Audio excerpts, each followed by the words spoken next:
Hello everyone, लाई हूँ एक young girl और एजिड वेजिटेटिव सीईओ की स्टोरी।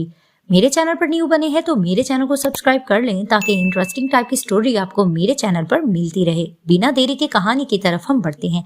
कहानी की शुरुआत में हमारी मेन लीड हीरोइन फूशी को दिखाया जाता है, जो कि अपनी वेजिटेटिव हस्बैंड यानी बेजिंग से बातें कर रही होती है और उसका निडल से ट्रीटमेंट करते हुए बता रही होती है कि मेरा नाम फूशी है और मैं तुम्हारी वाइफ हूँ। तुम्हें पता है कि बे फैमिली ने मुझे खरीदा है 80 मिलियन में और मेरी स्टेप मॉम और स्टेप सिस्टर ने मुझे तुम्हें सोल्ड कर दिया है। अब वो उसको ये बातें कर रही होती है और ये भी बता रही होती है कि हम पहले भी मिल चुके हैं, लेकिन मैंने नहीं सोचा था कि मैं तुम्हारी वाइफ बनूंगी। कि अचानक से उसकी मदर इन लॉ पीछे से आती है और फूशी को बातें सुनाने लगती है कि ये तुम क्या कर रही हो, तुम ज्यादा खुशफहमी में मत रहना। बेजिंग बेशक वेजिटेटिव है, तुम्हें बहू वाली हैसियत यहाँ पर नहीं मिल सकती और उसके करैक्टर पे भी बुरा भला कह रही होती है। वहीं फूशी उनको बातें सुनाने लगती है कि माना आप उम्र में बड़ी हैं लेकिन आप मुझसे ऐसे नहीं बोल सकती। तो वो उसको साफ कहती हैं कि तुम्हें पता है कि तुम्हारा हॉरोस्कोप मैच कर रहा था बेजिंग के साथ, इसलिए मैं तुम्हें दुल्हन बनाकर लाई हूँ, वरना तुम्हें मैं इस तरह की हैसियत नहीं दूंगी। जैसी वो ठीक हो जाएगा मैं तुम्हें यहाँ से चलता बिना करूंगी। और उसको ये भी कहती है मैंने सुना है कि तुम्हारा करैक्टर इतना सही नहीं रह चुका है, खैर ये मिल्क है, ये तुम पी लो और तुम सो जाओ, रेस्ट करने का टाइम है। तो वो जैसी वहां से जाती है फूशी वो मिल्क पीती है, लेकिन उसमें किसी ने ड्रग मिलाया गया होता है जिसे पीकर वो बहुत ज्यादा हॉट होने लगती है और वो वेजिटेटिव बेजिंग के साथ नाइट स्पेंड कर लेती है। सुबह जैसे उसको होश आता है तो वो थोड़ा एम्बैरेसमेंट फील करती है कि ये सब कुछ क्या हो गया है, और वहां पर ही वो उसके पास बैठती है और दोबारा से उसकी ट्रीटमेंट करने की कोशिश करती है और उसको बताती है कि ये ट्रीटमेंट मैंने अपने ग्रैंडफादर से सीखी थी, उन्होंने मुझे ये सब कुछ सिखाया था। और वहां पर ही वो उसको ये भी कहती है कि हम पहले भी मिल चुके हैं। तभी फिर वो उसको बदन को देखकर कहती है कि मेरा ख्याल है कि मुझे तुम्हें वॉश करवाना चाहिए। वो उसको बाथटब में ले जाती है और उसकी बॉडी को वॉश कर रही होती है और कहती है कि 2 साल से तुम बेहोश रहे और कोमा में थे, लेकिन तुम्हारी बॉडी कितनी ज्यादा हॉट है। और उसको बताती है कि मेरे ग्रैंडफादर बहुत अच्छे हैं, वो बहुत ज्यादा बीमार है जिसकी वजह से उनके पैसों की बहुत जरूरत है ट्रीटमेंट के लिए, तो मेरी स्टेप मॉम और स्टेप सिस्टर ने मुझे तुम्हें सोल्ड किया है, मैं बस चाहती हूँ वो ठीक हो जाए। बातें करते करते उसका सेल फोन पानी में गिर जाता है जिसको वो उठा रही होती है कि अचानक से पीछे से आन्या आता है जिसकी नजर फूशी पे बुरी होती है और वो उसके साथ बदतमीजी करने की कोशिश कर रहा होता है। फूशी भी उससे लड़ रही होती है और अपना बचाव कर रही होती है, तो अचानक से एक वास्प उसके ऊपर फेंकती है, वो उसको लगता है तो वो वहां से भाग जाता है और वहां पर ही अचानक से बेजिंग को होश भी आता है। तो दिखाते हैं कि ये बेड पर बेजिंग के साथ होती है और वहां पर ही उसको कहती है कि प्लीज तुम ठीक हो जाओ, मैं ये चाहती हूँ कि जो लोग हमारे साथ बुरा कर रहे हैं और जो तुम्हारे साथ भी बुरा कर रहे हैं हम उनको मुंह तोड़ जवाब दें, बस मैं चाहूंगी कि तुम ठीक हो जाओ। अचानक से वो वॉशरूम जाती है, वहां पर ही दिखाते हैं कि आनी आता है और बेजिंग के पास लेट कर कहता है कि अंकल आपको पता है कि आप तो बिल्कुल बेकार हो गए हो, आप इस फैमिली के लिए कुछ नहीं कर सकते, तो मैं यही चाहूंगा इस फैमिली के लिए हर चीज मैं करूं क्योंकि अब आपका यहाँ पर कोई भी ताल्लुक नहीं है। कि अचानक से वॉशरूम से फूशी निकल आती है और वो आनिया से फिर से लड़ने लगती है। तो आनिया उसको कहता है कि तुम ज्यादा खुशफहमी मत रहो, तुम्हें पता है कि तुम मेरी दुल्हन बनने जा रही थी, ये तो तुम बस वेजिटेटिव सीईओ की दुल्हन बन गई। तो वो उसको कहती है तुम ये डिजर्व भी नहीं करती हो। इन दोनों की तू मैं चढ़ रही होती कि अचानक से दोबारा से फूशी की मदर इन लॉ आकर कहती है ये सब कुछ क्या चल रहा है। वहां पर ही वो उसको आहिस्ता से धमकाते कि कुछ भी मत बताना और झूठ बोलने लगता है कि ये बेजिंग के साथ कुछ गलत करने जा रही थी। वहां पर ही उसकी मॉम बेजिंग को चेक करती है और फिर से फूशी को बुरा भला कह रही होती है, तो उनको साफ कह देती है कि मेरी नीयत तो ठीक है लेकिन यहाँ पर कुछ लोगों की नीयत बिल्कुल भी ठीक नहीं, वो यहाँ पर कुछ प्रॉब्लम्स क्रिएट कर रहे हैं। रात मेरे मिल्क में किसी ने ड्रग मिलाया था, हालांकि ये तो मेरा हस्बैंड है, ये हरकत करने की भी क्या जरूरत थी, लेकिन इस चीज को लेकर आनी इनकार कर रहा होता है और उसको कहता है कि ऐसा कुछ भी नहीं है। और वो दोबारा से फूशी की मदर इन लॉ को बहका रहा होता है फूशी के खिलाफ और वो उसके बहकावे में आ जाती है और उल्टा सीधा फूशी को कहकर वहां से चली जाती है। अब दिखाते हैं कि फूशी बेजिंग से यही डिस्कस कर रही होती है कि आन्यू अच्छा इंसान नहीं है, मुझे इसकी नीयत कुछ ठीक नहीं लग रही, तुमने देखा ही होगा इसने मेरे साथ क्या किया है, तो मैं देखती हूँ आगे करता क्या है। तो नेक्स्ट डे वो जैसे जा रही होती है तो आन्यू दोबारा से उसके पास आता है और उसको अपनी बातों में लेने की कोशिश करता है कि बेजिंग तो नकारा हो चुका है, वो वेजिटेटिव है, वैसे भी बे फैमिली में उसका कोई ताल्लुक नहीं रहा, तो मैं ये चाहूंगा कि हम दोनों एक हो जाते हैं और उसको मार देते ताकि तमाम बे फैमिली की जायदाद हमारी हो जाए। लेकिन फूशी इसकी बातों में नहीं आती, उसको बुरा भला कह के वहां से चली जाती है और रात में फिर से बेजिंग को बताने लगती है कि आन्या अच्छा इंसान नहीं है, तुम्हारा नेफ्यू बहुत ही घटिया इंसान है, वो ये चाहता है कि तुम्हें हम मार दें और सब कुछ उसके नाम हो जाए, मैं हरगिज ऐसा नहीं करूंगी।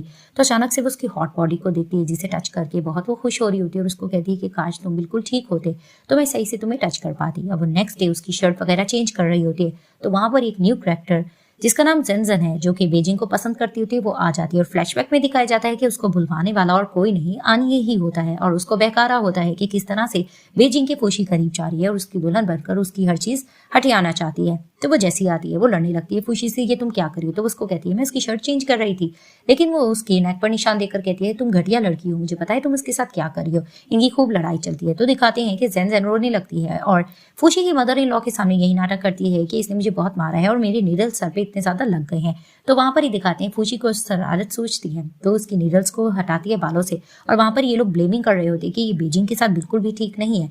वहां पर ही फूशी की मदर इन लॉ को वैसे भी उस पर गुस्सा होता है तो वो उसको फिर से बातें सुनाने लगती है और वो ज़ेन की साइड ले रही होती है। लेकिन वो उनको साफ कहती है कि मैंने ऐसा कुछ भी नहीं कहा है और मुंह तोड़ जवाब देकर वहां से चली जाती है। तो दिखाते हैं कि बीजिंग को ये बाहर खुली हवा में लेकर जाती है और उसको बताने लगती है कि कितनी फ्रेश हवा है, मैं ये चाहूंगी कि तुम यहाँ बैठे रहो ताकि तुम फ्रेशनेस फील करो। और उसको एक कहवा बनाकर देने लगती है और उसको बता रही होती है कि ये कहवा मैंने अपने ग्रैंडफादर से बनाना सीखा है, तुम्हें ये पीकर बहुत अच्छा लगेगा। तो दिखाते हैं कि वो अपने मुंह में वो ड्रिंक डालती है और वहां पर ही वो बीजिंग के करीब होकर उसको पिलाने लग रही होती है। तो पीछे से दिखाते हैं कि आनी और जिनजिन इनको देख रहे होते हैं, जिसे देखकर वो जेलस होती है कि फूशी दिन दहाड़े किस तरह से ये हरकत कर रही है।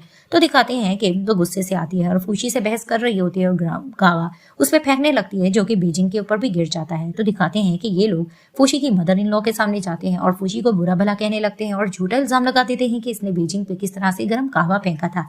वहां पर ही फूशी की मदर इन लॉ उसको फिर से बुरा भला कह रही होती है। उनको समझाने की भी कोशिश करते तो ये लोग फूशी की झूठी रिकॉर्डिंग भी सुना देते हैं, जिसे सुनकर उनकी मॉम और ज्यादा गुस्सा होने लगती है। वो उनको कहती भी है मैंने ऐसा कुछ नहीं किया। अब ये लोग फूशी को बहुत ज्यादा टॉर्चर कर रहे होते हैं और वहां पर इसे खूब बदतमीजी भी कर रहे होते हैं। वहां पर ही दिखाते हैं कि आनी फूशी की शर्ट उतारने लगी रहा होता है कि अचानक से वहां पर बेजिंग आ जाता है जिसको होश आ चुका होता है और वहां पर ही जैसे ही आता है ये लोग सब चौंक जाते हैं और जैसे ही वो फूशी के करीब आता है तो उसकी शर्ट के बटन को बंद करता है और उसको कहता है कि मैं फाइनली आ गया हूँ, तुम्हें कुछ ऐसा नहीं होने दूंगा। तभी फिर वो खुश होकर कहती है कि शुक्र है कि तुम्हें होश आ चुका है। तो फिर वहां पर ही वो उसको गोद में उठाता है और इनको धमकाकर वहां से अंदर चला जाता है। अब अंदर जाकर बेजिंग फूशी को मेडिसिन लगाता है और वहां पर ही अचानक से वो उसको बेड की तरफ पुश करता है और उसको कहता है तुम ठीक हो ना, तुम्हें दर्द तो नहीं हो रहा? तो वो कहती हाँ। तो उसके करीब होने लगता है तो उसको कहती मुझे पेन हो रहा है। तभी फिर वो उसको कहता है कि तुम फिक्र मत करो, मैं तुम्हारा इनसे बदला जरूर लूंगा। तो फिर वो उसको बाहर ले जाता है। वहां पर ही वो क्वेश्चन करने लगता है कि गरम चाय मेरे पर किसने फेंकी थी। तो वहां पर ही ज़ेन यही नाटक करती है कि ये सब कुछ फूशी ने किया था। ये बहुत ज्यादा मासूम नजर आती है लेकिन ये है नहीं। लेकिन वो उसको कहता है तुम झूठ मत बोलो, मैंने सब कुछ देख लिया था। तो अचानक से बीजिंग से फूशी सवाल करती है कि इसका मतलब है कि तुम मेरी सारी हरकतों को देख रहे थे?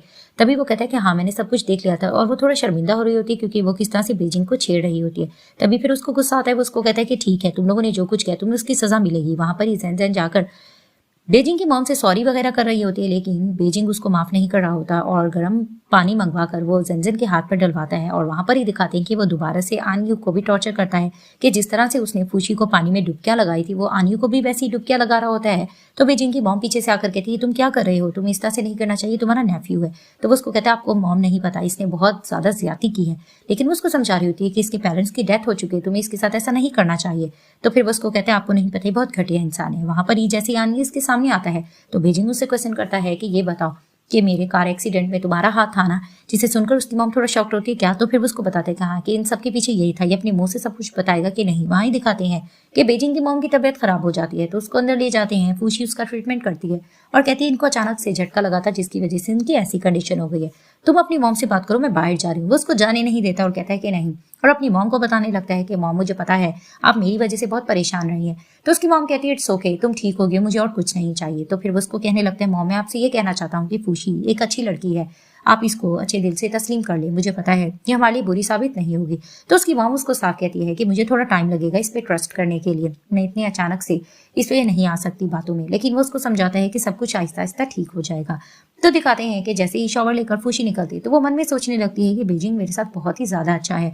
अचानक से वो उसके पास आता है, वो उसको हक करके कहती है तुम्हें पता है कि 5 साल पहले तुमने जिस लड़की की जान बचाई थी वो मैं थी, जिसे देखकर वो थोड़ा हैरान होता है। तो फिर वो उसको कहती है मैं तुम्हारे साथ इसलिए अच्छी हूँ क्योंकि मैं तुम्हारा सब कुछ रिपे कर रही हूँ, अगर तुम चाहो तो मुझे डाइवोर्स दे सकते हो। लेकिन वो उसको गोद में उठाकर अंदर ले जाता है और ये लोग जैसे रोमांस करके फ्री होते हैं तो वहां पर अचानक से बीजिंग उसको कहता है तुम्हें पता है अब मेरी तुमसे शादी हो गई है, मैं हरगिज नहीं चाहूंगा कि हमारी डाइवोर्स हो, यहाँ तक कि तुम बेवा हो जाओ, इससे पहले मैं तुम्हें नहीं छोड़ सकता।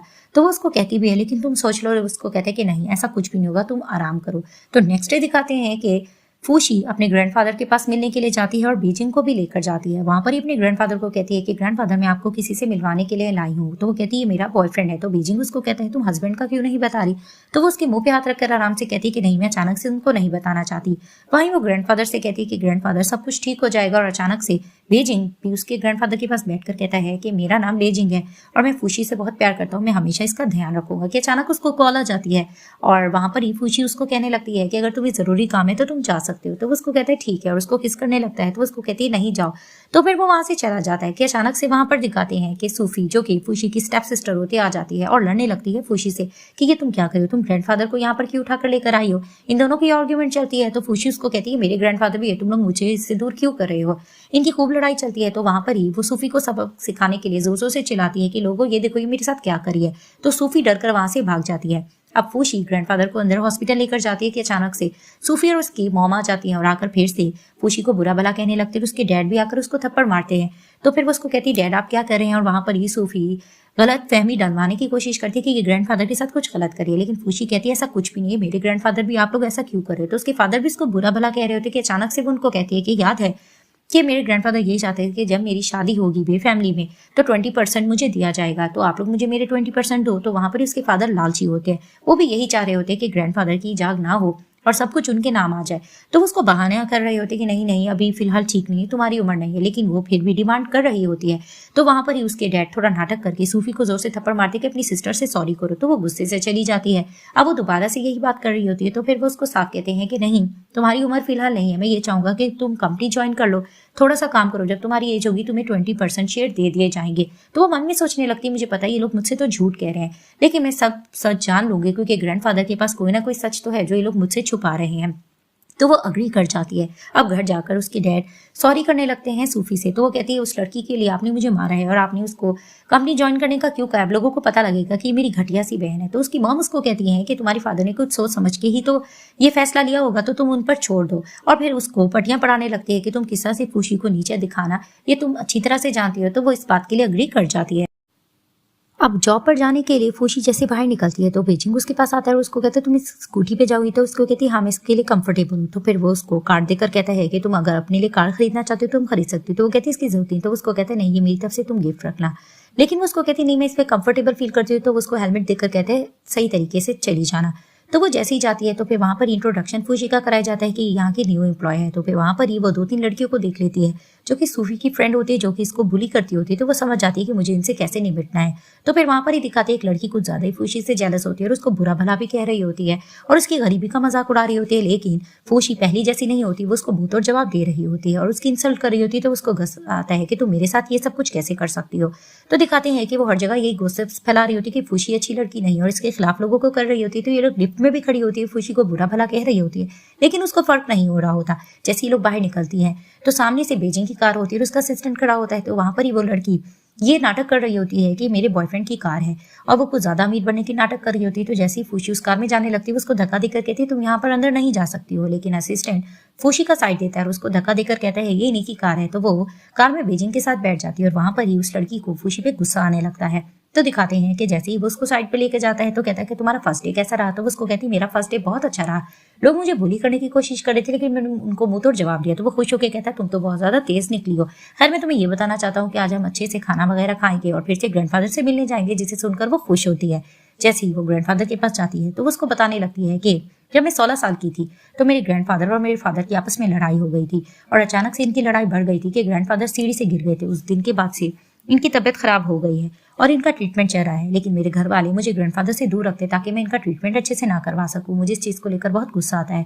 तो फिर वहां पर ही बेजिंग उसको कहता है तुम फिक्र मत करो, मैंने एक बहुत अच्छे डॉक्टर से बात की है, वो सर्जन है, वो आएगा नेक्स्ट वीक और इनका हम अच्छे से ट्रीटमेंट करवाएंगे। जिसे सुनकर वो खुश होती है। वहां पर ही दिखाते हैं फूशी के फादर की कॉल आती है और उसको कहने लगते हैं कि मेरे फादर खो गए हैं, क्या तुमने कहीं देखा है। तो वो नाटक करने लगते हैं कि ग्रैंडफादर कहाँ चले गए, हमें पुलिस में इन्फॉर्म करना चाहिए। तो वो मन में सोच रहे होते हैं कि हो गया इसी के पास ये नाटक कर रही है। तो उससे जाने की भी कोशिश करते। तो वो कहती है आपको पता तो है कि बे फैमिली में मेरा क्या हाल है, मैं नौकरानी बनकर रहती हूँ, तो मैं ग्रैंडफादर के पास कैसे जा सकती हूँ, आप जल्दी से पुलिस में रिपोर्ट दर्ज करवा दी। वो नाटक करके हंसती है। तो फिर वहां पर ही वो उसका साथ देता है कि ठीक है तुम जैसा चाहोगी वैसा होगा, हम ग्रैंडफादर का बहुत ज्यादा ध्यान रखेंगे। तो नेक्स्ट डे दिखाते दोबारा से फूची जाती है ऑफिस काम के लिए। तो जैसे ही वो वॉशरूम जाती है तो वही लड़की और बाकी लड़कियां उसके ऊपर पानी फेंकती है। तो वो अमराले लेकर निकलती है और वहीं फ्लैशबैक में दिखाया जाता है कि किस तरह स्कूल लाइफ में भी किस तरह से ये गर्ल्स इसको बुली करती थी। तो वहां पर ही वो उनको मुंह तोड़ जवाब भी देती है। वहां पर ही दिखाते वो अपना ऑफिस में काम कर रही होती है। तो वहां पर ही मैनेजर आकर अनाउंस करते हैं कि एक इंपॉर्टेंट काम है, जो सबसे अच्छा काम करेगा उसको बोनस वगैरह दिया जाएगा, जिसे सुनकर फूशी थोड़ा खुश होती है। वो घर में जाकर काम कर रही होती है तो फिर उससे काम नहीं हो रहा होता और वहां पर ही पीछे से बेजिंग उसको छेड़ा होता है और अचानक फ्लैशबैक में दिखाते हैं कि बेजिंग इससे पूछता भी है तुम्हें हेल्प की जरूरत है तो तुम बताना, तो वो कहती मैं अपना काम खुद कर लूंगी। तो अचानक से वो जाकर बेजिंग के सामने खड़ी होती है तो वो कहता है क्या हुआ, तुम थक गई हो? तो वो कहती है हाँ। वो जैसे ही लेटती है तो उसके पर आने की कोशिश करता है तो वो उसको साइड पर करके कहती है कि मैं तो तुमसे जस्ट हेल्प लेने के लिए आई थी। तो वो कहता है किस तो करने दो। कहती नहीं नहीं, पहले काम तो दिखाते हैं। कि बेजिंग कहता है ठीक है अभी ये काम हो जाएगा। तो वो उसका काम करता है तो वो पीछे से उसको देखकर मुस्कुराने लगती है और वो सो जाती है। सुबह में जैसे ही उठती है तो बेजिंग उसके फोरहेड पे किस करता है और उसको गुड मॉर्निंग करता है। तो वो कहती तुम कब उठे थे? तो वो कहता है मैं तो बस रात 2 घंटे के लिए सोया था। तो वो कहती इसका मतलब तूने पूरी रात मेरा काम किया? वो कहता है हाँ। तभी फिर वो उसको कहता है चलो अच्छे से तुम फ्रेश हो जा, फिर हम ब्रेकफास्ट करेंगे। अब दिखाते हैं कि ऑफिस में फूशी थोड़ी परेशान होती है और फ्लैशबैक में दिखाया जाता है कि बेजिंग ने उसके फादर के काले करतूतों के बारे में उसको बताया था और उसको यही मशवरा देते कि तुम उनको अरेस्ट करवा रहे हो, वैसे भी अपने ग्रैंडफादर के साथ बिल्कुल भी ठीक नहीं है। अब वो ये चीजें सोच रही होती है। अचानक कुछ देर बाद दिखाते हैं कि सूफी और उसके फादर आते हैं और वो फिर से फूशी को बुरा भला कहने लगते हैं कि तुम बेटी होकर ये मेरे साथ किस तरह से कर सकती हो। वो अपनी बेटी पर हाथ उठाने जा रहे होते हैं कि वहां पर ही बेजिंग आता है और उसको कहता है मेरी वाइफ के साथ ऐसा नहीं कर सकते। तभी वो कहते हैं तुम यहाँ पर क्या कर रहे हो? तो जैसे ही सूफी देखती है कि बेजिंग बहुत हैंडसम लग रहा है तो उसके करीब जाने की कोशिश करते हैं तो फिर उसको धक्का दे देता है। तो फिर वहां पर ही वो उसको बहकाने लगती है कि फूशी अच्छी लड़की नहीं है, तुम्हें पता है इसका कितने लोगों के साथ अफेयर था, लेकिन वो उसको कहता है कि मैं इसके खिलाफ कुछ नहीं सुन सकता। तो वो गार्ड्स वगैरह को इशारा करके सूफी को वहां से निकाल देता है। तो फिर वहां पर ही दिखाते हैं कि फूशी के फादर उसको अपनी बातों में लेने की कोशिश कर रहे थे, लेकिन बेजिंग कहता है कि तो आप तो फादर कहलाने के लायक भी नहीं, आपने जो कुछ इसके साथ किया ठीक नहीं। लेकिन वो उससे बहस कर रहे होते हैं। तो फिर वहां पर ही फूशी भी उनको सुनाती है कि मेरा आपसे कोई वास्ता नहीं है, पुलिस आपको ले भी जाए तो मुझे से कोई फर्क नहीं पड़ता। तो वो गुस्से से वहां से चली जाती है। वो कार में बैठी होती है और थोड़ा अपसेट होती है। वहीं बेजिंग कहता है कि क्या हुआ, तुम इतना अपसेट क्यों हो रही हो? तो उसको कहती है लोग बातें तो करेंगे कि मैंने अपने फादर को अरेस्ट करवा लिया, लेकिन वो अच्छे इंसान नहीं थे।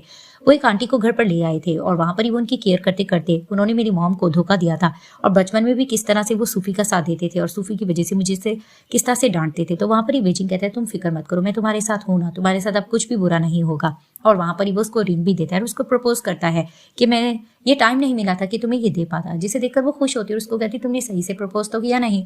फिर वो उसको कहता है कि हम मूवी शूवी देखने भी जाएंगे और खूब रोमांस भी करेंगे। उसके करीब हो रहा होता है तो वो ड्राइवर की तरफ इशारा करती है तो वो ड्राइवर को वहीं उतारती है और वो ये लोग वहां से चले जाते हैं। और दूसरी तरफ से दिखाया जाता है कि आनी और जेनजेन बेजिंग की मॉम को अपनी बातों में लेने की कोशिश करते हैं, लेकिन उनको सुना रही होती है कि तुम अपने ही अंकल के साथ ही कैसे कर सकते हो। तो वो उसको कहता है मैंने ये सब कुछ बे फैमिली के लिए ही किया था, वरना मैं अंकल से बहुत ज्यादा प्यार करता हूँ। वो बहुत ज्यादा नाटक कर रहा होता है और आंटी को अपनी बातों में लेने की कोशिश कर रहा होता है और जोर जोर से अपने आप को मार के अदाकारी कर रहा होता है। उधर से जेनजेन भी अदाकारी कर रही होती है और खूब ये लोग आंटी को पटा लेते हैं। वहां पर ही वो उनको अपने पास बिठाकर कहती हैं कि तुम्हें इन लोगों से सॉरी करना होगा। तो फिर वो उसको कहते हैं ठीक है हम सॉरी करने के लिए रेडी हैं। तो ये लोग डिनर कर रहे होते हैं। वहां पर ही आनी और जेनजेन जाते हैं और जाकर फूशी और बेजिंग से सॉरी करते हैं। बेजिंग थोड़ा नखरे दिखा रहा होता है, लेकिन वहां पर ही आनी कहता है कि अंकल मैं आपसे बहुत प्यार करता हूँ, मैं चाहूंगा कि आप मुझे लास्ट चांस दे दे। उधर से जेनजेन भी सॉरी कर रही होती है फूशी से भी और बेजिंग के साथ भी। वहां पर इनकी मॉम कहने लगती है बस ठीक है हम सब आपस में फैमिली है, इस मैटर को हमें अभी खत्म करना होगा और अच्छे से मिलकर रहना होगा। तो ये लोग सब बैठ जाते हैं। वहां पर ही जेनजेन कहने लगती है कि आंटी मुझे पता चला है कि आपकी बर्थडे पार्टी आने वाली है तो उसको मैं अरेंज करूंगी। वहां पर ही बेजिंग कहता है कि ये बे फैमिली की पार्टी इसको मैं ही अरेंज करूंगा। वो बहस भी कर रही होती लेकिन वो उसको कहते कि नहीं हमेशा से मैं अपनी मॉम की बर्थडे अरेंज करता है तो मैं ही करूंगा। तो जैसे ये लोग रूम में जाते हैं वहां पर ही फूशी उससे क्वेश्चन करती है क्या बाकी सारी अरेंजमेंट तुम करोगे? तो वो उसको कहता है ऑफ कोर्स मैं ही करूंगा। और वैसे भी वो उससे थोड़े आइडियाज लेता है तो वो उसको अच्छे अच्छे आइडियाज देती है। तो फिर वो उसको कहते हैं ठीक है ये सारा क्रेडिट मैं तुम्हें दूंगा। तो वो उसको कहती है इसकी जरूरत नहीं। तभी वो कहता है कि मुझे लगता है कि तुम्हारे जख्म वगैरह ठीक हो गए होंगे, अब हमें आपस में थोड़ा रोमांस कर लेना चाहिए। तो वो थोड़ा शर्मा रही होती है तो वहां पर ही वो रोमांटिक होकर उसके साथ रोमांस करने लग जाता है। अब दिखाते हैं कि किचन में फूशी अपनी मदर इन लॉ के लिए केक बना रही होती है और अपनी मेड से बातें कर रही होती है कि मैं उनको ये गिफ्ट दूंगी और पीछे से जेनजेन ये बातें सुन लेती है और सोचती है कि मैं भी सेम यही गिफ्ट दूंगी। तो दिखाते जैसे ही ग्रैंड माँ की बर्थडे पार्टी होती है तो वहां पर ही सब लोग होते हैं। तो अचानक से दिखाते हैं कि जिस तरह से बेजिंग और फूशी आती है दोनों बहुत ही क्यूट कपल नजर आ रहे होते हैं। तो आकर अपनी मॉम को बर्थडे विश करता है। तो वहां पर ही अचानक से जेनजेन कहने लगती है कि आखिर मुझे तो पता लगे कि सब ने ग्रैंड माँ के लिए कौन सा गिफ्ट लिया है, मैंने तो बहुत स्पेशल लिया है। तो वो जैसे केक बनाकर लाती है और वहां पर ही वो दिखाती है तो वहां पर ही उसकी मॉम बहुत ज्यादा वो केक को देखकर इंप्रेस होती है और मन में फूशी खुश हो रही थी कि ये मेरी नकल करके कितनी इडियट बनी। तो वहां पर ही वो पूछते हैं कि आखिर इसने क्या गिफ्ट दिया है। तो वो कहती है कि मैंने एक रेसिपी तैयार की है, वो भी अपनी मदर इन लॉ के लिए, जिसकी रेसिपी देखकर वो बहुत खुश होगी और उससे उनकी तबीयत भी ठीक हो जाएगी। तो जैसे ही वो रेसिपी गिफ्ट करती है तो वहां पर ही मन में जेनजेन सोचने लगती है ये लड़की कितनी तेज है, इसने लगता है कि मुझे अपने जाल में फंसाने की कोशिश की है। तो फिर वहां पर वो इस पर इल्जाम लगाने लगती है क्या पता ये रेसिपी फेक हो, ये झूठ कह रही है। वहां पर एक डॉक्टर को बुलाया जाता है तो वो जैसी रेसिपी पढ़ता है तो वो खूब तारीफ करता है कि ये तो रेसिपी बहुत पुरानी जमाने की है लेकिन ये बहुत ही अच्छी है। और ये रेसिपी यूज करके आप बिल्कुल सेहतमंद हो सकती हैं। जिसे सुनकर फूशी भी खुश होती है और बीजिंग की मॉम भी। ये लोग बहुत इंप्रेस उससे होते हैं। तो जैसे ही वो वॉशरूम में जाती है तो पीछे पीछे उसकी ज़ेन आती है और उसको बातें सुनाने लगती है कि तुम जरूरत से ज्यादा तेज हो, तुम मासूम चेहरे के पीछे बहुत ही छुपी रुस्तम निकली हो। तो वो उसको कहती है कि जो लोग मेरे साथ जैसा करते हैं मैं उसके साथ सेम वैसा ही करती हूँ। और बाहर दिखाते हैं कि बीजिंग के मॉम के पास सूफी जाकर खड़ी होती है और नाटक करके कहती है कि मैं और मेरे फादर ये पार्टी अटेंड करना चाहते थे, लेकिन मेरे फादर तो जेल में है। तो उसकी मॉम हैरान होकर कहती क्या मतलब, वो जेल में क्यों है। तो अचानक से दिखाते हैं कि सूफी की मॉम आती है और आकर फिर से बहकाने लग जाती है बीजिंग की मॉम को कि इन सब के पीछे फूशी थी, ये किस तरह से अपने बाप को जेल करवा सकती है। वो इस तरह की बातें कर रही होती है, लेकिन वहां पर ही बीजिंग की मॉम को यकीन नहीं आता कि वो अपने फादर को कैसे जेल करवा सकती है। ये लोग उनको इसके खूब खिलाफ बहकाते हैं कि अचानक से बीजिंग की मॉम की तबियत खराब होने लगती है। तो वहां पर ही दिखाते फूशी भाग कर आती है और उनको ठीक करने की कोशिश करती है। वहां पर ही सूफी इसको धक्का देकर कहती है कि तुम बस कर दो, तुम ज्यादा तेज मत बनो, ये चीजें मुझे भी आती है। तो वो ट्रीटमेंट करने लग रही होती है बीजिंग की मॉम का। अब ये लोग खड़े होकर देख रहे होते हैं और वहां पर ये लोग फिर से फूशी को बुरा भला भी कह रहे होते हैं। तो अचानक से दिखाते हैं कि उसकी स्टेप मॉम फिर से फूशी को गलत गलत कहने लगती है। तो बीच में बेजिंग आ जाता है और उसको धक्का दे देता है। तो वो अपनी मॉम को कहता है कि इनकी बातों पे यकीन मत करे, आपको मैंने कहा है ना कि फूशी एक अच्छी लड़की। तो वो कहता है कि ठीक है, मैं इस बात को मान लेती हूँ। तो अचानक से दिखाते हैं उनकी तबियत खराब होने लगती है। तो फिर वहां पर ही वो उसको धमकाता है कि तुम मेरी मॉम के साथ ऐसा नहीं कर सकती। तो वहां पर ही फिर से फूशी जाती है और बीजिंग की मॉम को ठीक करती है और उसको कहती है कि आप बिल्कुल ठीक हो जाएंगी। तो फिर वहां पर ही उसको फूशी पे यकीन आ जाता है और वहां पर ही वो सूफी की मॉम को भी थप्पड़ मारकर कहती है कि आप मुझे इस तरह से नहीं बहका सकती। और बीच में सूफी भी बोलने की कोशिश करती है, वो उसको भी थप्पड़ मारती है और वहां पर ही बेजिंग इन सबको धमका देता है कि तुम लोगों ने बहुत तमाशा कर लिया, अब तुम लोगों को सजा दी जाएगी जिस तरह से तुम लोगों ने हमारी पार्टी खराब की है। तो फिर वहां पर ही वो उनको ऑर्डर देता है कि इनको पानी में फेंक दो। तो इन दोनों को पानी में फेंक दिया जाता है। अब दिखाते हैं कि बीजिंग की मॉम से कोई रेसिपी के बारे में पूछ रहा होता है तो तारीफें कर रही होती है कि हाँ ये मुझे मेरी बहू ने दिया है। जैसी वो फोन रखती है तो वहां पर ही बीजिंग थोड़ा खुश हो रहा होता है। तो उसकी मॉम फिर से फूशी को डांटने लगती है कि कोई अपने फादर को किस तरह से जेल कर सकता है, तुमने ये बहुत गलती की। भाई बीजिंग बीच में बोलने लगता है कि मॉम आपको कुछ मिसअंडरस्टैंडिंग हुई है। वो एक्सप्लेनेशन देने जा रहे थे कि अचानक से फूशी की तबियत खराब होने लगती है और उसको वॉमिट आने लग रही थी। वो अंदर भाग जाती है और वहां पर ही बीजिंग की मॉम उसको देखकर कहती है कि अचानक से इसको क्या हो गया है, कहीं कोई खुशखबरी तो नहीं। तो जैसे ही वो अंदर जाती है तो फिर वहां पर ही वो उससे क्वेश्चन करने लगता है कि क्या हुआ। तो फिर उसको कहती मेरा कुछ खट्टा खाने को मन हो रहा है। तो फिर वहीं वो कहते हैं खट्टा खाने को। तो वो कहते हैं कहीं कोई गुड न्यूज तो नहीं है। तो कहती नहीं ऐसा नहीं हो सकता, ये तुम क्या कर रहे हो। तो फिर अचानक से उसको वॉमिट आने लगती है। वो वॉशरूम में चली जाती है और कहती है आखिर मेरे साथ क्या हो रहा है। वो अपने आप को चेक करने की भी कोशिश करती है और कहती है कि नहीं मुझे डॉक्टर को चेकअप कराना चाहिए, आखिर क्या है। तो वो जैसे ही हॉस्पिटल जाती है उसको पता लगता है कि 5 वीक्स की वो प्रेग्नेंट है। वहां पर ये सूफी उसको चोरी से छुप कर देख रही होती है। अब वो सोचती है कि मैं बीजिंग को इसके बारे में बताऊं कि नहीं, कि अचानक उसको फिर से चक्कर आने लगते हैं। वहां पर एक डॉक्टर आकर उसको बचा लेता है। वो उसकी बाहों में आ जाती है और वहां पर ही सूफी इन दोनों के पीछे से फोटो ले लेती है और वो फूशी का एक नेबर फ्रेंड होता है। तो दिखाते हैं कि अब ये फोटोज जाकर दिखा देती है आनी को और उससे लड़ने लगती है कि उस दिन हमें पानी में फेंका गया था, तुमने हमारा साथ क्यों नहीं दिया। तो वो उससे सॉरी करने लगता है और उसको कहते तुमने देखा तो था सिचुएशन कैसी हो गई थी। तो वो बातों बातों में उसको बता देती है कि तुम्हें पता है कि फूशी प्रेग्नेंट है, उसको रिपोर्ट दिखा देती। तो फिर वो उसको कहती है कैसे हो सकता है, इसके तो हस्बैंड वेजिटेटिव थे और उस वक्त से लेकर अब तक का लेकर 5 वीक्स किस तरह से हो सकते हैं। तो वो उसको कहता है कि मैंने इनके मिल्क में ड्रग मिला दिया था तो ये पॉसिबल हो सकता है। तो उसको कहती है कि नहीं, हमें यही नाटक करवाना है कि ये फूशी का बच्चा नहीं है। अगर वो प्रेग्नेंट हो गई तो वहां पर वो ज्यादा हीरोइन बन जाएगी, तो हमें कुछ ना कुछ नाटक तो करना होगा। तो वो उसको कहती है ठीक है। तभी फिर वो उसको फोटो दिखाकर कहती है कि हम ये इल्जाम लगा देंगे कि फूशी इस लड़के के साथ सेट थी। तो दिखाते हैं कि आनी ये जेन को फोटो दिखाते हैं। तो जेन बीजिंग की मॉम को ये फोटोज दिखाकर सब कुछ बता देती है और कहती है कि ये लड़की ठीक नहीं है, गांव से आई हुई है और किस तरह से लोगों को अपनी बातों में लेने की कोशिश कर रही है, ये इसका बच्चा नहीं हो सकता। तो वो बीजिंग को फूशी के खिलाफ कर देते हैं और वहां पर ही बीजिंग की मॉम भी फूशी को बुरा भला कहने लगती है कि बाकी आखिर इसके पेट में किसका बच्चा है। इधर से दिखाते हैं कि फूशी बीजिंग के पास जाती है तो उसको कहता है तुम अचानक मेरे पास आ गई। तो उसको कहती है मुझे तुम्हें कुछ बताना है। तो फिर वो उसके सामने आके खड़ा हो जाता है और आखिर वो उसको बातों बातों में बता देती कि मैं प्रेग्नेंट हूँ, जिसे सुनकर वो खुश होता है और उसको कहता है कि ठीक है ये बच्चा जिसका भी है मैं उसकी केयर करूंगा। तो वहां पर ही वो मुंह बनाकर खड़ी हो जाती है। तो फिर वो उससे सॉरी करने लगता है, मैं तो बस झूठ कह रहा था और मैं तुम्हें बस तंग कर रहा था, ऐसा कुछ भी नहीं है। मुझे पता है कि तुम मेरी मॉम की बात से थोड़ा डिस्टर्ब हो। तो दिखाते हैं कि वो अपनी मॉम के पास जाकर ये सब कुछ बताता है। तो उसकी मॉम कहती है मैं कैसे मानूं कि ये इसका बच्चा है। तो फिर वही वो कहता है आपको इस पर यकीन करना चाहिए। तो वो उसको यकीन दिलाती है और वो फोटो के बारे में उसको बताती है। तो फिर उसको कहती है आपको जेन ने दी है ना। तो फिर वहीं बीजिंग की मॉम कहती है इससे तुम्हारा ताल्लुक नहीं है। तो फिर उसको साफ बता देती है कि ये लड़का मेरा नेबर रह चुका है और हम फ्रेंड्स हैं और ऐसा कुछ भी नहीं। मेरी वहां अचानक तबियत खराब हुई थी क्योंकि मैं चेकअप के लिए गई थी। तो वहां पर ही बीजिंग की मॉम उसको कहती है कि मैं तुम पर कैसे यकीन करूं, जो अपने फादर को जेल करवा सकती वो हमसे झूठ बोल सकती है। लेकिन वो यकीन दिलाती कि ये बच्चा मेरा ही है और वहां पर बीजिंग भी उनको यकीन दिलाता है, लेकिन वो यकीन नहीं करती। ये लोग गुस्से से अंदर चले जाते हैं। अब अंदर जाकर फूशी अपसेट होते वहाँ पर बेजिंग उससे क्वेश्चन करता है क्या हुआ, तुम अपसेट क्यों रहे? तो फिर वो उसको बताती है कि मेरी फ्री प्रेगनेंसी है, डॉक्टर ने मुझे बहुत ज़्यादा एहतियात का कहा है, लेकिन तुम्हारी मॉम को ट्रस्ट नहीं आ रहा। तो कुछ टाइम बाद हम पेनल्टी टेस्ट कराने के लिए रेडी। तो उसको कहते हैं इसकी जरूरत नहीं, मैं तुम पे बहुत ज़्यादा ट्रस्ट करता हूँ। तो उसको कहता है ज़्यादा दिमाग पर जोर मत दो, तुम रेस्ट करो। तो दिखाया जाता है कि नेक्स्ट डे बेजिंग की मॉम नाटक कर रही होती है कि उनकी तबीयत बहुत खराब हो रही है, और वहाँ पर एक मेड उसको मशवरा देती है कि तुम जाकर किसी लेडी डॉक्टर को लेकर आओ। तो वो कहती है ठीक है। वो जैसे ही हॉस्पिटल जाती है तो अचानक से वो रूम में एंटर करती है तो रूम का दरवाजा कोई बंद करता है, और वहीं पीछे जन खड़ी होती है, जिसे देखकर फूशी थोड़ा चौंकती है, और वहां पर वो नर्स को नाटक करके इशारा करती है कि इसको हाथ से बांध दो। और वहां पर ही दिखाते हैं कि ऑफिस में बेजिंग अपना काम कर रहा होता है। वहां पर ही आनिया आता है और उसको कुछ फाइल्स वगैरह देखकर रोकने की कोशिश कर रहा होता है। तो बेजिंग आराम से उसके कान में कहता है कि लगता है कि तुम मुझसे कुछ छुपाने की कोशिश करो, तुम्हारी उंगलियां बहुत तेज तेज चल रही हैं। तो दिखाया जाता है कि अब इसको बांध कर बिठाया होता है और वो उसको जन धमका रही होती है कि मैं तुम्हारा पेनेट्री टेस्ट करवाने की कोशिश में, मुझे पता है कि ये बच्चा बेफैमिली का नहीं है। वो उसके साथ जोर जबरदस्ती करती है, फूशी उसको समझाने की कोशिश करती है, बेजिंग को पता चलेगा वो तुम्हें छोड़ेगा नहीं।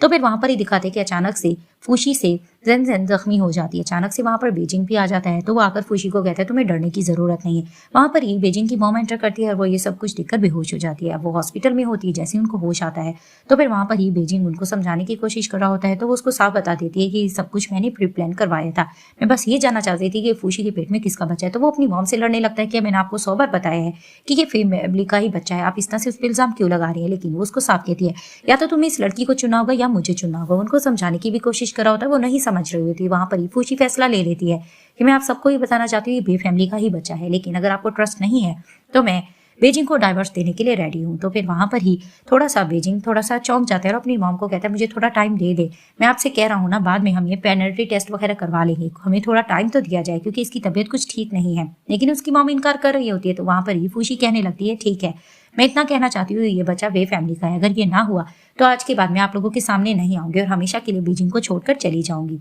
तो वो जैसे ही अंदर जाती है तो उससे बेजिंग क्वेश्चन करता है क्या वाकई तुम मुझे डाइवर्स दे दोगी। फिर वो उसको कहती है कि इस टाइम को थोड़ा वक्त है और वैसे भी ये कुछ नहीं हो पाएगा क्योंकि ये बच्चा बेफैमिली का ही है। तो वो उसकी बात पे ट्रस्ट करके कहता है कि मुझे तो शुरू से ही यकीन था, और वहां ही वो उसके साथ थोड़ा रोमांटिक होने लगता है। इधर से सोफी आनी के साथ यही प्लानिंग कर रही होती है कि इस बच्चे को हम जन्म नहीं लेने देंगे, इस तरह से फूशी तो और ज्यादा हीरोइन बन जाएगी और मैं उससे बहुत नफरत करती हूँ।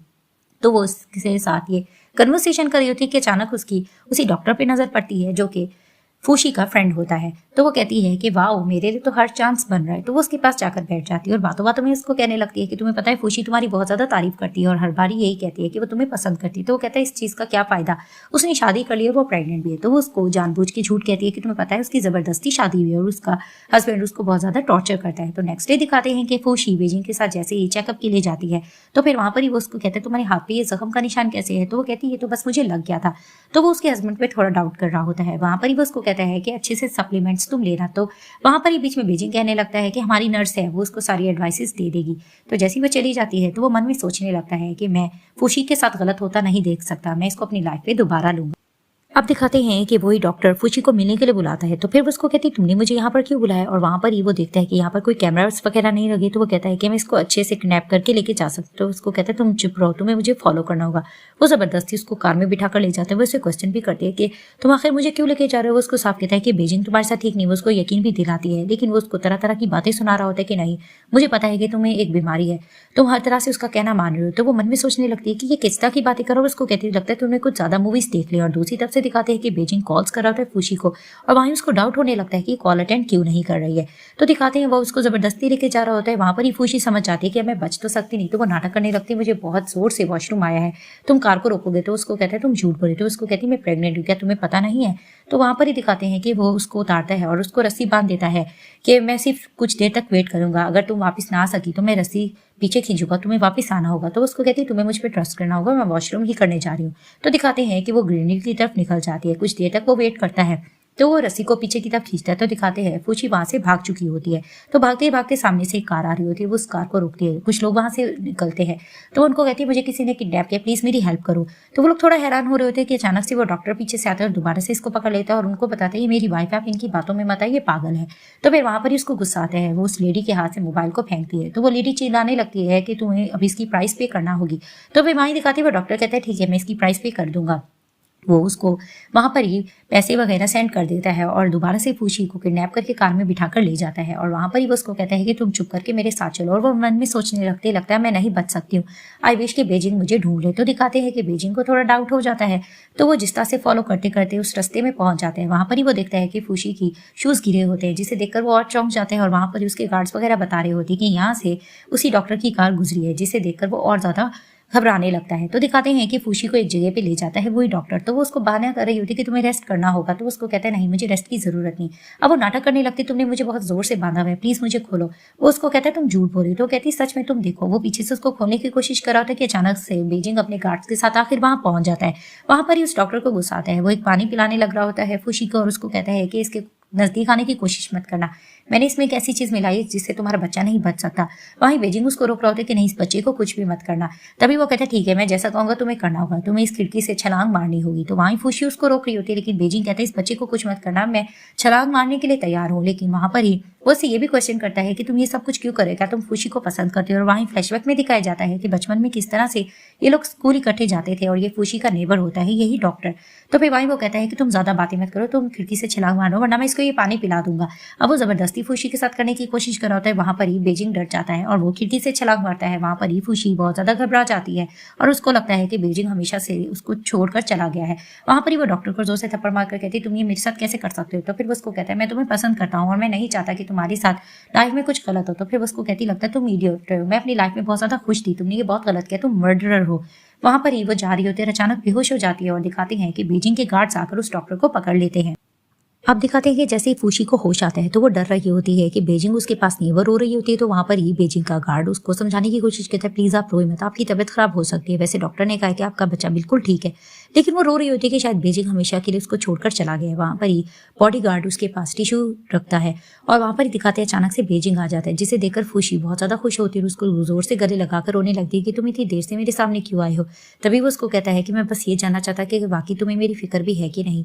तो फिर वहां पर ही वो उसके साथ बैठकर बातें करने लगता है। तो फिर वो उसको कहती है कि तुमने आखिर ये हरकत क्यों की, मैं बहुत ज्यादा डर गई थी कि तुम खिड़की से टूट गए हो और अब तुम मेरे सामने कभी नहीं आ सकते। तो उसको कहता घबराने की बात नहीं है और वैसे भी मैं तुम्हें ये बता रहा हूँ कि मैं बच गया था। और फ्लैशबैक में दिखाया जाता है कि जब वो खिड़की से कूदता है तो उसका हाथ किसी जगह पे लग जाता है जिसकी वजह से वो बच जाता है। तो वो उससे लड़ी होती है कि आज की बात तुम इस तरह की हरकत मत करना और इतनी देर से मेरे सामने क्यों आए, मैं कितना ज्यादा सैड हो रही थी। तभी फिर वो उसको कहता है कि मैं तुम्हें कह रहा हूँ ना, मैं हमेशा तुम्हारा साथ दूंगा और तुम्हें कभी छोड़कर नहीं जाऊंगा। वो थोड़ा रोमांटिक होने लगता है तो वो उसको रोकती है। तो फिर वहां पर ही वो बेबी से भी सॉरी करता है कि मैं तुम्हें प्रोटेक्ट नहीं कर पाए, लेकिन आगे मैं तुम्हें और तुम्हारी मॉम को जरूर प्रोटेक्ट करूंगा। तो फिर वहां पर ही नेक्स्ट डे दिखाया जाता है कि ऑफिस में काम कर रहा होता है बेजिंग। उसका असिस्टेंट आकर उसको ग्रैंडफादर की कंडीशन के बारे में बताता है। वहां पर ही फूशी उसके पास जाकर खड़ी हो जाती है और उससे क्वेश्चन करती है मुझे ये बताओ कि तुम मुझसे क्या कुछ छुपा रहे हो। तो उसको कहते हैं नहीं ऐसा तो कुछ भी नहीं। और बातों बातों में उसको बताता है कि अच्छे डॉक्टर से मेरी मुलाकात हो गई है और हम ग्रैंडफादर की बहुत ही जल्द सर्जरी कराएगी, जिसे सुनकर वो खुश होती है। अब दिखाते हैं कि वॉमिट से इसकी कुछ तबीयत खराब हो रही होती है और बेजिंग इसका बहुत ज्यादा ध्यान रख रहा होता है और वहां पर ही बातों बातों में इसको थोड़ा तंग भी कर रहा होता है और इसको कहता है कि कल हम ग्रैंडफादर से मिलने के लिए जरूर जाएंगे क्योंकि इनकी सर्जरी है। तो दिखाया जाता है कि ग्रैंडफादर के सर्जरी के लिए ऑपरेशन थिएटर लेके जा रहे होते हैं। वहां पर ही फूशी थोड़ा परेशान खड़ी होती है तो बेजिंग उसका ध्यान रख रहा होता है, उसको खाने पीने की चीजें भी देता है। तो अचानक से डॉक्टर जैसे निकल कर आते हैं तो खुशखबरी दे देते हैं कि ग्रैंडफादर की सर्जरी बिल्कुल सक्सेसफुल हो गई है और इनको कुछ टाइम के लिए अंडर ऑब्जर्वेशन रखा जाएगा, जिसे सुनकर फूशी बहुत ज्यादा खुश होने लग रही होती है कि ग्रैंडफादर बिल्कुल ठीक हो गए हैं। अब दिखाते हैं कि बेजिंग ग्रैंडफादर का अंदर ध्यान रख रहा होता है। तो फूशी आती है और बेजिंग को इस तरह से केयर करते हुए देखकर खुश होती है। तो उसको कहता है तुम क्या देख रही हो। तभी वो कहता है ऐसा कुछ भी नहीं है और वहां पर ही अचानक से ग्रैंडफादर्स को वो सब कुछ बता देती है। जैसे उनको होश आता है कि ये मेरा हस्बैंड है तो ग्रैंडफादर खुश होते हैं और वो उसको ये भी बता देता है कि हम लोगों का बहुत जल्द बच्चा भी आने वाला है। तो ग्रैंडफादर जैसे ही फूशी की नर्व चेक करते तो उसको कहते तुम 2 मंथ की प्रेग्नेंट हो और उसको बहुत ज्यादा एहतियात करने के बारे में भी कह रहे होते हैं और खुश हो रहे होते हैं बात करके बेजिंग और फूशी से। तो फिर वहां पर ही दिखाते हैं कि अब वो ये जानने की कोशिश कर रही होती है बातों बातों में कि ग्रैंडफादर आप मुझे ये बताएं कि आप अपने बेटे से क्यों लड़ रहे थे उस दिन, आप मेरी मॉम की वजह से लड़ रहे थे ना, आप कुछ जानते हैं तो मुझे बताएं। लेकिन ग्रैंडफादर उससे छुपा रहे होते, कुछ बता नहीं रहे होते कि अचानक से दिखाते हैं कि फूशी की स्टेप मॉम और उसके डैड आ जाते हैं और वहां पर ही वो आकर कहने लगते हैं कि तुम लोग बाहर जाओ, हमें अपने फादर से बात करनी है। तो वहां पर ही फूशी कहती है जो बात करनी है हमारे सामने करो, लेकिन वहां पर ही ग्रैंडफादर भी फूशी को बाहर भेज दे देते हैं। तो फूशी और बेजिंग बाहर चले जाते हैं और ये दोनों मियाँ बीवी नाटक कर रहे थे ग्रैंडफादर के सामने कि हम आपका बहुत ज्यादा ध्यान रखते हैं। ये तो फूशी थी जो आपको किडनैप करके यहाँ पर ले आ गई, और वहां पर ही वो रोते रोते ये भी कह रही थी कि प्लीज आप फूशी को कुछ भी मत बताना, इस तरह से वो अपनी सिस्टर के खिलाफ हो जाएगी और हमें बिल्कुल भी एक्सेप्ट नहीं करेगी। और वो ग्रैंडफादर को बार बार यही रोक रहे होते कि फूशी को इसके बारे में कुछ भी मत बताना। तो दिखाते हैं कि जैसे ही वो लोग नाटक वगैरह करके चले जाते हैं, दोबारा से फूशी और बेजिंग आकर ग्रैंडफादर के पास बैठते हैं और वो कहती है ये बताइए दोनों आपसे क्या बात कर रहे थे। तो ग्रैंडफादर उसको कहते हैं कि कुछ खास बात नहीं कर रहे थे, और वैसे भी अभी मुझे होश आया, मेरी तबीयत कुछ ठीक नहीं है। तो फिर वहां पर वो थोड़ा फोर्स भी कर रही होती है, लेकिन ग्रैंडफादर उसकी बात टाल रहे होते हैं। तो वहां पर ही बेजिंग उसको समझाते हैं कि ग्रैंडफादर को रेस्ट करने दो, हम बाद में इनसे बात करेंगे। जैसे ही लोग बाहर जाते हैं तो वो बेजिंग से कहती है मुझे ऐसा लगता है कि ग्रैंडफादर को बहुत सी बातें पता है, लेकिन वो मुझसे छुपा रहे, मुझे बताना नहीं चाहते। तो बेजिंग उसको समझाता है कि क्या पता इस पे तुम्हारा फायदा हो, तुम इन बातों पे ध्यान मत दो। खैर ग्रैंडफादर ठीक हो गए, तुम्हें और क्या चाहिए। तो वो कहती है हाँ तुम बिल्कुल ठीक कह रहे हो। तभी फिर वो उसको कहते तुम ज्यादा स्ट्रेस मत लो, ठीक है, चलो मैं तुम्हें कहीं लेके चलता हूँ। तो वो कहती कहाँ। तो उसको कहता है हमारा वेडिंग ड्रेस खरीदने के लिए। तो वो कहती है ठीक है।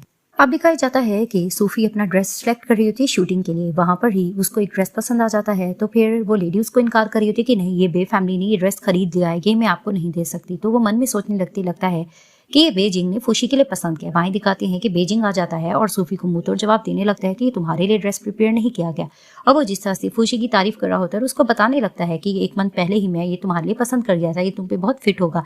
जिसे देखकर सूफी को गुस्सा आता है और वो जेलस होने लगती है और वो गुस्से से वहां से चली जाती है। तो दिखाया जाता है कि सूफी की मॉम उसको ग्रैंडफादर से मिलने के लिए लेकर जाती है। तो ग्रैंडफादर जैसे ही उनको देखते हैं तो ग्रैंडफादर का मूड ऑफ हो जाता है और उसकी मॉम नाटक कर रही होती है कि सूफी को जैसे ही आपकी होश का पता लगा वो बहुत खुश हुई। तो फिर वहां पर ही ग्रैंडफादर उसको इग्नोर कर रहे होते हैं। तो वो उसको कहती है कि मेरे से आप इतना प्यार क्यों नहीं करते हो, हमेशा आपने फूशी से किया। तभी फिर वो उसको कहती हैं कि तुमने जो किया है वो बिल्कुल भी ठीक नहीं किया है। तो फिर वो उनको बातें सुना रही होती है। तो ग्रैंडफादर कहते हैं एक तो तुमने फूशी की मॉम की जान ली थी और इसके बाद तुम फिर भी मुझे अकड़ दिखा रही हो। तो फिर वहां पर ही वो ग्रैंडफादर से बहस कर रही होती है। पीछे से फूशी और बेजिंग ये सब कुछ सुन लेते हैं। वहां पर इनको गुस्सा आता है, ये लोग इनको पकड़कर बाहर लेकर जाते हैं और फूशी सूफी से यही क्वेश्चन करती है तुमने आखिर ये सब कुछ मेरे साथ क्यों किया, तुम्हें ये सब कुछ नहीं करना चाहिए था। तो वो कहती है उस वक्त मैं 8 साल की थी, मैं बच्ची थी, टीवी सीरीज देखकर मेरा दिमाग खराब हो गया था। लेकिन फूशी उसको सुनाती है तुम बस कर दो, तुमने गैस स्टोव बहुत तेज कर दिया था और मेरी मॉम का रूम वगैरह भी लॉक कर दिया था, वो बाहर भी नहीं निकल पा रही थी जिसकी वजह से उनकी डेथ हुई। मुझे नहीं पता था कि इन सब के पीछे तुम थी, तुम 8 साल की उम्र से ही मर्डरर निकली।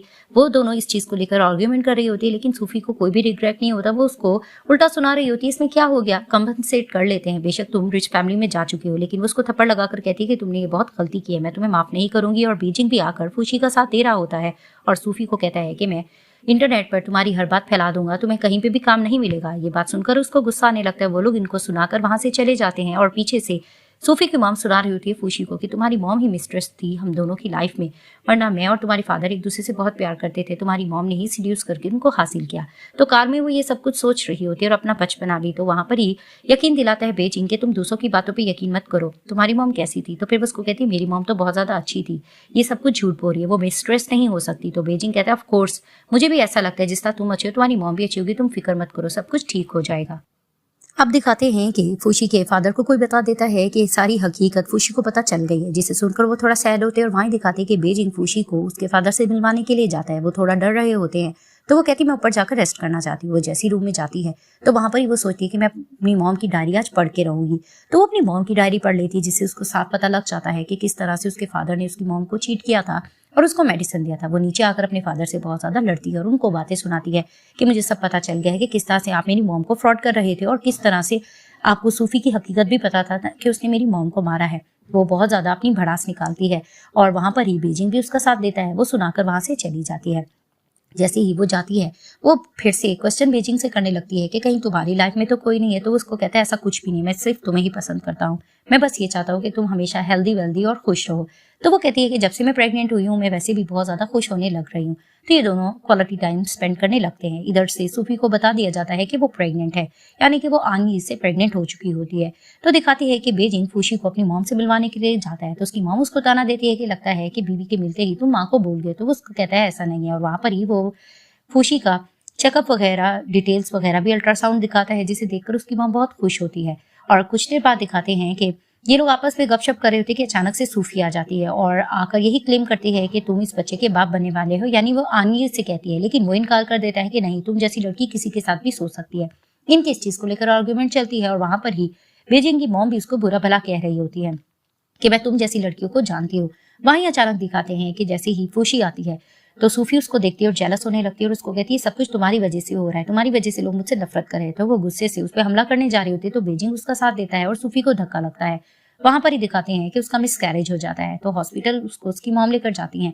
तो फिर वहां पर उसका मिसकैरेज हो जाता है। उसकी मॉम उसको यही समझाती है कि जो कुछ हुआ अच्छे के लिए होता है, लेकिन वो बुरा भला फिर से फूशी को कहती है कि मैं इसकी लाइफ बर्बाद करके रहूंगी। अब दिखाते बे फैमिली पे पार्टी चल रही होती है। वहां पर ही जन भी होती है जो कि बेजिंग और फूसी से सॉरी करती है कि मैंने जो गलती की है मैं उसकी माफी मांगना चाहती हूँ और बहुत ज्यादा एक्टिंग भी कर रही होती है। तो फिर वहां पर ही फूशी उसको माफ कर देती है। तो दिखाते हैं फूशी जैसी वॉशरूम में जाती है तो वहां पर ही जन उसके पीछे जाती है, उसके मुंह पे स्प्रे डालने लगती है।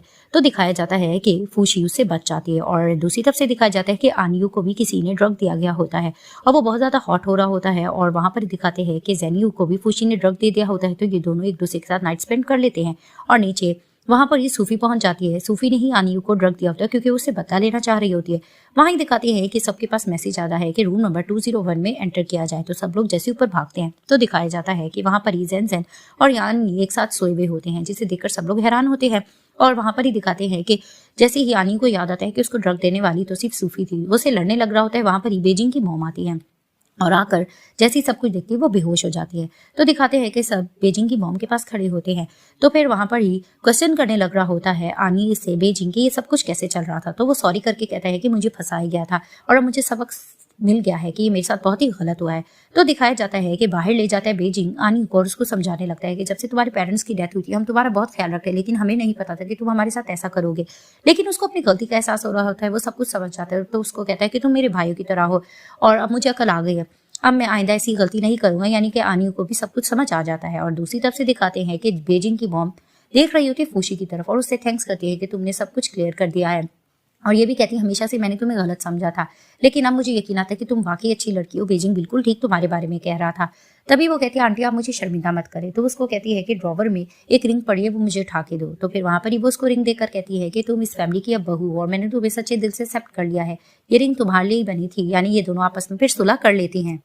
अब दिखाते हैं कि फूशी बहुत खुश होती है और वो अपने बच्चे से बात कर रही होती है कि सब कुछ ठीक हो गया है, मैंने अपनी मॉम का बदला भी ले लिया है और सब कुछ अच्छे से हो रहा है। ग्रैंडफादर भी आज हमारी शादी पर आएंगे क्योंकि हम ग्रैंड वेडिंग करने जा रहे हैं। तो अचानक से उसको कॉल आ जाती है सूफी की, उसने ग्रैंडफादर को किडनैप किया होता है। और दूसरी तरफ से दिखाते हैं कि बेजिंग बहुत खुश होता है, दूल्हा बन के खड़ा होता है। उसको लगता है कि उसकी दुल्हन फूशी सामने से आ रही है, लेकिन उसकी जगह जेन होती है जिसने फूशी का ड्रेस पहनकर वो सामने से आ रही होती है। तो जैसे ही बेजिंग की उस पर नजर पड़ती है तो उसको टॉर्चर करने लगता है कि तुम आखिर इस ड्रेस में क्यों आई हो और फूशी कहाँ है। तो वहां पर ही वो हंसते हंसते उसको बता रही होती है कि 10 साल से मैं तुम्हें चाहा है और बचपन के हम साथी रहे हैं, मैं किस तरह से फूशी को ये जगह लेने दूंगी। लेकिन वो उसको टॉर्चर करा होता है। वहां पर बेजिंग की मॉम भी उसको रोक रही होती है कि जरा आराम से, लेकिन वो कहता है कि नहीं, इसको बता कि फूशी आखिर कहाँ है, इसने आखिर उसको कहाँ छुपाया हुआ है।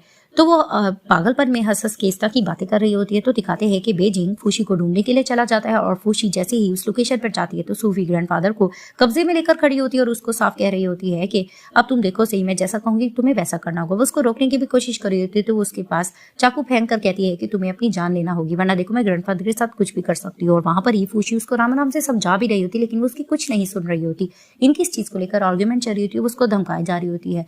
तो दिखाते हैं कि आखिरकार फूशी अपने आप को मारने ही जा रही होती है कि अचानक वहां पर बेजिंग आता है और वहां पर ही सूफी लड़ने लगती है कि ये तुम क्या कर रहे हो, तुम इस तरह से बीच में नहीं आ सकते। वो भी समझाने की कोशिश कर रहा था, लेकिन वो कुछ नहीं समझ रही होती कि अचानक सूफी की मॉम आ जाती है और आकर कहने लग जाती है कि प्लीज तुम ये हरकत सारी छोड़ दो, इस तरह से ये सब कुछ करना ठीक नहीं। तो वो कहती है नहीं मॉम, इसकी वजह से मेरी इतनी बदनामी हो रही है, हर कोई मुझे मर्डरर कह रहा है। तो वो कहती है कि इन सब में फूशी का कसूर नहीं है, मेरा कसूर है, क्योंकि मैं ही इनकी लाइफ में आई थी, इसकी मॉम और फादर की लाइफ में मैं ही हूँ। मैं एक मिस्ट्रेस बनकर आई थी और मैं इसकी मॉम की जगह लेना चाहती थी।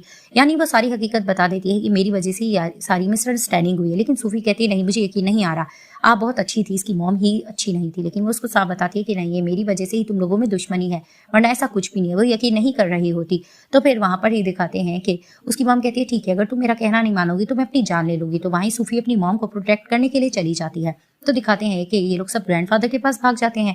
जैसे ही सूफी देखती है कि ये लोग तो आपस में हैप्पी फैमिली बन रही है, वो इन पे हमला करने जा रही होती है, लेकिन खुद ही इसको चोट लग जाती है और ये जख्मी हो जाती है। वहीं दिखाते हैं कि सूफी की मॉम उसको हॉस्पिटल ले जाती है और वहां पर वो बहुत ज्यादा रो भी रही होती है।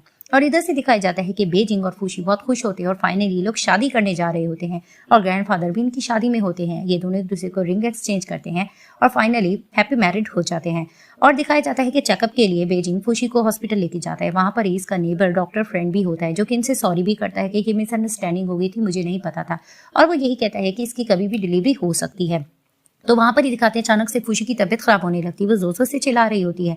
तो फिर वहां पर ही इसको ऑपरेशन थिएटर की तरफ लेके जाते हैं क्योंकि इनके घर बहुत ही जल्द नन्हा मेहमान आने वाला हो रहा होता है और इसी तरह इस ड्रामे की हैप्पी एंडिंग हो जाती है।